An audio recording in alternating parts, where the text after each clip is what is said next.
abonné leen fii ci Salam TV mbokk yi su ngeen bëggee am xibaar yu wér te wóor dañuy di abonné fii ci Salam TV soo bañee dara raw la ci Salam TV abonné.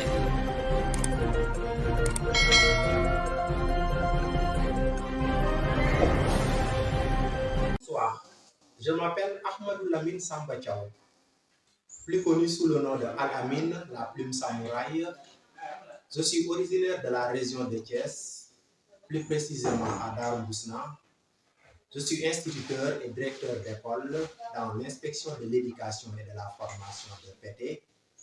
En plus de ma profession enseignante, je me nourris d'une passion incommensurable pour l'art et la littérature d'une manière générale.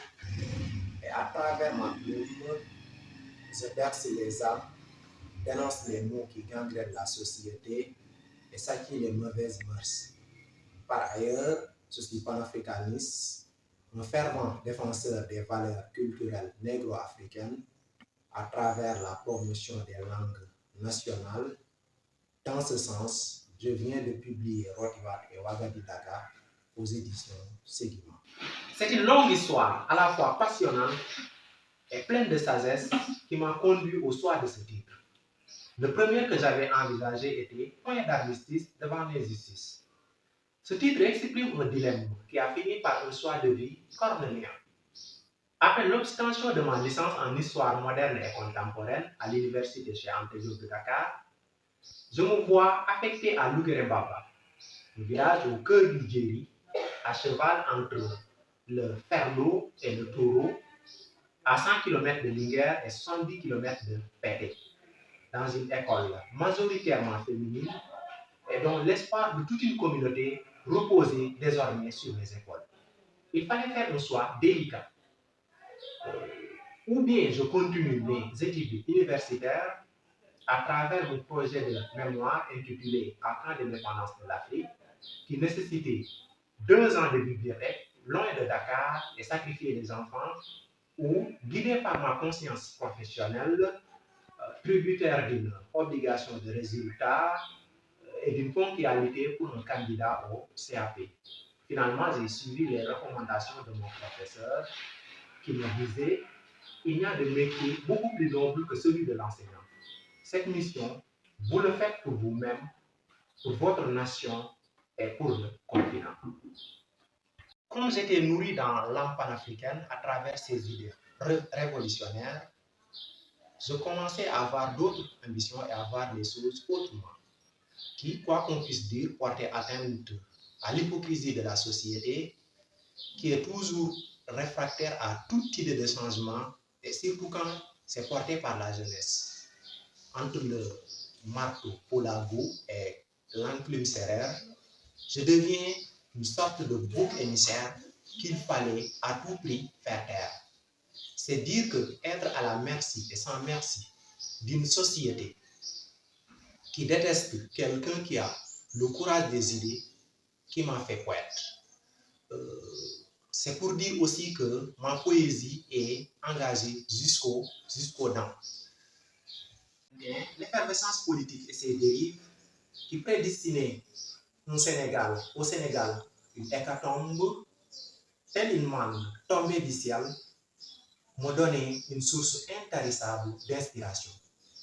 Avec mon œil d'aigle, je pouvais voyager à travers les thèmes, ce qui fait que Entre le marteau et l'enclume est un recueil à la fois autobiographique, traitant des thèmes de solitude, de noblesse, des calamités de l'âme, mais aussi une investigation méditative sur l'effervescence politique.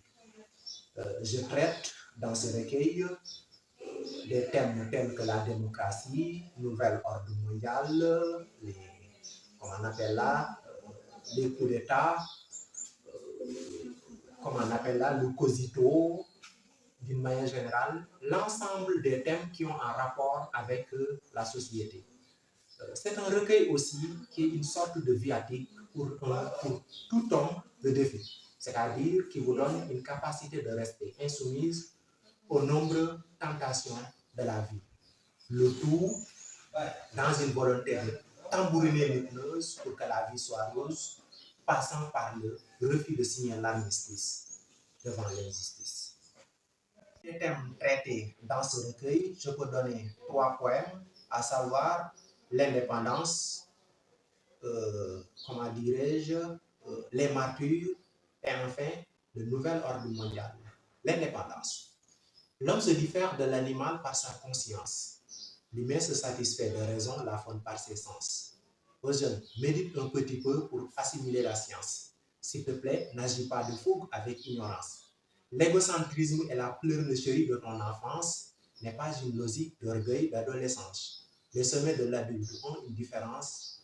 L'un mène à la servitude, l'autre à l'indépendance. Un octogénaire agissant en adolescence est un vieillard dépourvu de conscience. Un jeune animé d'éthique et de prudence sera toujours son otage par arrogance. Aux jeunes, s'ils te blessent avec leur violence, guéris-le par la bétadine du silence. Si tu es animé de courage et d'endurance, l'hypocrisie coulissera ton indépendance. Les martyrs. Devant la peur qui fait fuir, vous avez préféré mourir. De vos tombes, il faut nous haïr si l'on pense à vous trahir. Damnez tout larron de bénéfice de ces âmes tombées en sacrifice pour que règne paix et justice entre armée civile et police. Mourir à la fleur de l'âge, c'est vraiment dommage. L'histoire retient cette page, la nation vous rend hommage. Que les drapeaux soient en berne et que les sapelés se grainent, que les âmes de ces hommes reposent en paix. Amen. Entre le marteau et l'enclume, intitulé Nouvel ordre mondial. Nouvel ordre mondial, mis à part le capital, mène un combat fatal contre nos valeurs morales. La défaite de la caravane face à la caravelle a fait de notre continent une poubelle. On y rejette toutes nos valeurs traditionnelles pour aller fouiller, chercher le bordel. Le naturel devient artificiel. Les nénuphars cèdent pour les cheveux naturels. Les cosmocrates imposent un nouvel ordre mondial basé sur le superficiel. Les altermondialistes, humanistes et prix Nobel ont toujours été considérés comme rebelles. Berceau de la civilisation, mère des sciences, ils minimisent sans conscience. L'intelligence ignorée et la connaissance, mieux vaut innocence qu'une licence. Nos leaders étaient choisis pour leur compétence. De nos jours, plus fort l'audace et l'occasion. Nos rois étaient efficients et efficaces. Nos dirigeants stupides et voraces. La négritude nous a maintenus dans la misère. L'authenticité nous rappelle le choix du filaire. Notre confinement nous a menés à la galère. Africanisons nos destins pour être prospères. Africanisons nos destins pour être prospères. Africanisons nos destins pour être prospères. C'est tout à fait logique après Rotiwat et Ouagadindaga que l'on se penche sur la langue de Molière. Parce que nous sommes dans le même siège. Et que, quoi qu'on puisse dire, le français aujourd'hui a beaucoup plus de sens d'être libre à travers le monde. D'ailleurs, beaucoup de panafricanistes me taxent de nationaliste pour le seul préjudice que j'écris exclusivement à Wolof. Ce n'est pas pour autant aussi reléguer au second plan la langue de Kocc Barma. Nous ne faisons que ce que Senghor appelle dans ce rendez-vous du donner et du recevoir, enrichissement et ouverture. Dans ce monde, à plus forte raison qu'une plume samouraï se lose dans son bercail panafricain. Ségima est un patrimoine que tout Africain authentique doit prendre à bras le corps. C'est notre trésor. Je suis fier du sang Ségima qui coule dans mes veines. À ma grand-mère, Aïssatou Ndambaounière, vous mettez plus qu'une chère nourricière. À ma famille et à mes amis, je peux le jurer sur le Coran que vous m'accompagnez tout le temps. À l'ensemble des personnes qui me sont chères, À vous l'honneur de ce manuscrit. Mention spéciale à Seguima Édition, plus particulièrement à son directeur Walimbourg, à Yacine, à Monsieur Camara. Pour qui cherche de repères, voici des phares qui éclairent.